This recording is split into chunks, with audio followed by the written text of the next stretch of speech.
சரண் Krishna YouTube சேனலுக்கு உங்களை அன்புடன் வரவேற்கின்றேன்.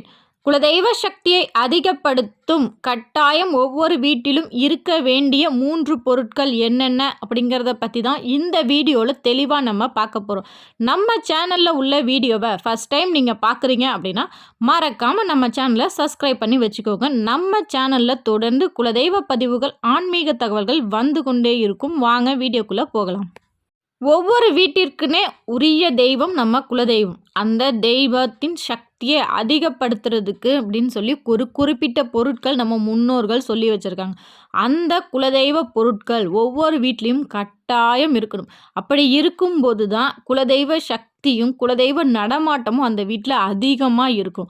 ஒரு வீட்டில் குலதெய்வ சக்தியும் குலதெய்வ நடமாட்டமும் அதிகமாகவே இருந்துச்சுன்னா அந்த வீட்டில் எந்த ஒரு பிரச்சனை அப்படிங்கிறதும் வராது. அந்த வீடே ரொம்பவே சுபிட்சமாக இருக்கும்.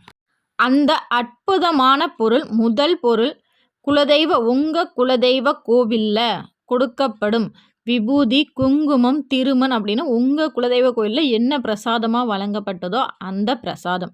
என்னங்க, ஒரு விபூதியில் இல்லாமல் குலதெய்வ சக்தி அதிகரிக்கும்? கட்டாயம் இருக்கும். அந்த காலத்துலலாம் ஒரு குழந்தை திடீர்னு நைட்டு பயந்து அழுதுச்சுன்னா பாட்டிங்கெல்லாம் அந்த குலதெய்வ விபூதி எடுத்து சாமியை வேண்டிக்கிட்டு பூசிவிடுவாங்க. அந்த குழந்தையோட அழுகை உடனே நிற்கும்.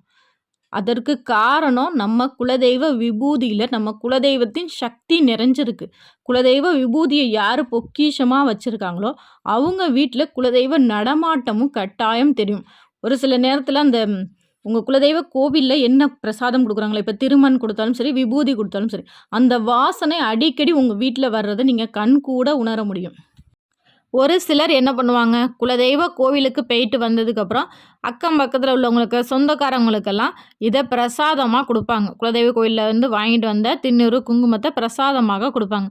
அது ரொம்பவே தவறான விஷயம். உங்களுக்கு மட்டும்தான் அது குலதெய்வம், மற்றவங்களுக்கு சாதாரண தெய்வம் தான். உங்ககிட்ட உங்கள் குலதெய்வ பிரசாதம் இருக்கும்போது அது உங்களுக்கு பல நன்மைகளை செய்யும். மற்றவர்களுக்கு நீங்கள் கொடுக்கும்போது அது அந்த அளவுக்கு நன்மைகள் செய்யாது. அதே போல் நீங்கள் எப்படி உங்கள் குலதெய்வ விபூதியை பத்திரமா வச்சுருக்கீங்களோ, நீங்கள் பிரசாதமாக கொடுத்துருக்க அக்கம் பக்கத்தாருங்க, சொந்தக்காரவங்கலாம் அதை பத்திரமா வச்சுருப்பாங்க அப்படின்னு நம்ம சொல்ல முடியாது. ஏன்னா அவங்களுக்கு அது ஒரு மற்ற தெய்வம் மாதிரி தான், உங்கள் இஷ்ட தெய்வம் மாதிரி தான் நம்மளோட குலதெய்வமும். வாங்கி விபூதி வச்சுக்குவாங்க, அதை அப்படியே வச்சுருப்பாங்க. நிறையா விபூதி பொட்டணங்கள்லாம் சேர்ந்ததுக்கப்புறம் ஆற்றுல விட்டுருவாங்க. அவ்வளோதான் மற்றவங்கள பொறுத்த வரைக்கும். ஆனால் உங்களுக்கு அந்த விபூதியை ஒரு தனியாக ஒரு குங்கும டப்பாலையோ ஏதோ ஒரு டப்பாவில் பொக்கிஷமாக வச்சுக்கணும். எப்பெல்லாம் நீங்கள் வெளில போகிறீங்களோ அப்போ ஆண்கள், குழந்தைகள்லாம் இட்டுக்கலாம், பெண்கள் இட்டுக்கலாம். எந்த ஒரு விஷயம் முக்கியமான முடிவெடுக்கும் போது நம்ம குலதெய்வத்தை மனதார வேண்டிக்கிட்டு நெத்தியில் அந்த திருமண் விபூதியை வச்சுட்டு நம்ம முடிவெடுக்கும் போது அது ஒரு தீர்க்கமான முடிவாக இருக்கும். அவ்வளவு அற்புதமான சக்தி நிறைந்தது தான் நம்ம குலதெய்வ கோவிலில் உள்ள பிரசாதம். அப்படி நீங்கள் குலதெய்வ பிரசாதம் கொடுக்கணும்னா இந்த 2 பேருக்கு தாராளமாக கொடுக்கலாம். அதில் ஒன்று உங்கள் பங்காளிகள்லாம் உங்களுக்கும் அவங்களுக்கும் ஒரே குலதெய்வம் இருக்குது அப்படின்னா அவங்களுக்கு நீங்கள் தாராளமாக பிரசாதம் கொடுக்கலாம். 2வது, உங்கள் உடன் பிறந்த அக்கா, தங்கை அவங்களுக்கு நீங்கள் பிரசாதம் தாராளமாக கொடுக்கலாம். அவர்களுக்கும் பல நன்மைகளை செய்யும் உங்கள் குலதெய்வம். உங்கள் குலதெய்வ கோவிலில் என்ன பொருள் உங்களுக்கு பிரசாதமாக கொடுக்கப்படும் அப்படிங்கிறத மறக்காமல் எங்களோட கமெண்ட் செக்ஷனில் ஷேர் பண்ணிக்கோங்க. 2வது பொருள் எலுமிச்சம்பழம். சாமி கிட்ட வச்சு வாங்கிட்டு வந்த எலுமிச்சம்பழம். இந்த பொருள் எல்லார் வீட்லேயும் இருக்கணும். எல்லாரும் நம்ம குலதெய்வ கோயிலுக்கு போகும்போது கட்டாயம் எலுமிச்சம்பழம் வாங்கிட்டு போகணும். எலுமிச்சம்பழம் வாங்கிட்டு போய் உங்கள் குலதெய்வ பாதத்தில் வச்சு வணங்கி குலதெய்வ பாதத்தில் வச்சுருங்க. வச்சுட்டு அந்த கருவறையை 3 முறை சுற்றி வந்ததுக்கு பிறகு பெண்கள் முந்தியில் வாங்குங்க எலுமிச்சம்பழம். அதை அப்படியே எடுத்துகிட்டு வந்து உங்கள் பூஜை அறையில், நிலைவாசலில் நீங்கள் பணம் வைத்து எடுக்கும் அந்த இடத்துல தாராளமாக வைங்க. அப்படி வைக்கிற எலுமிச்சம்பழம் அழுகி விட்டால் உங்கள் வீட்டில் உள்ள கெட்ட சக்தி உங்களை விட்டு விலகிருச்சு அப்படின்னு அர்த்தம். அதே இது அழுகாமல் காஞ்சி போயிடுச்சு அப்படின்னா அந்த பழத்தை நீங்கள் காஞ்ச பழத்தை தாராளமாக 1 வருஷம் வரைக்கும் நீங்கள் வச்சுருக்கலாம். எப்படியா இருந்தாலும் அதில் உங்கள் குலதெய்வ சக்தி நிறைஞ்சு இருக்கும்.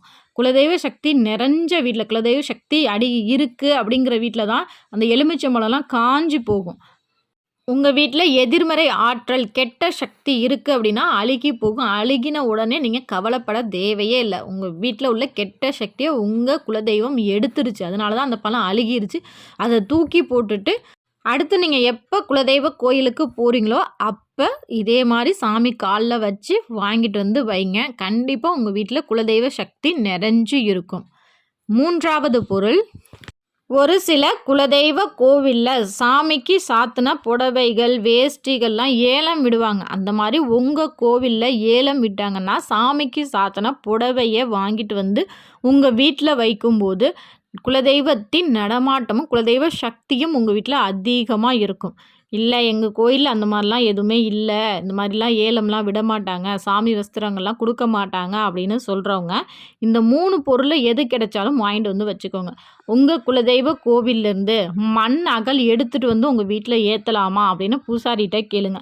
அப்படி ஏற்றலாம் அப்படின்னா நீங்களே ஒரு மண் அகல் எடுத்துகிட்டு போய் உங்கள் குலதெய்வ கோவிலில் வச்சு மனதார குலதெய்வத்தை வேண்டி ஏற்றுங்க.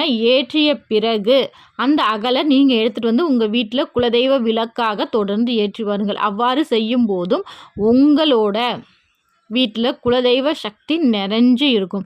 மற்றவங்க ஏற்றின அகல் வந்து நம்ம எடுக்கக்கூடாது. ஏன்னா மற்றவங்க ஏதாவது ஒரு வேண்டுதலுக்காக ஏற்றிருப்பாங்க.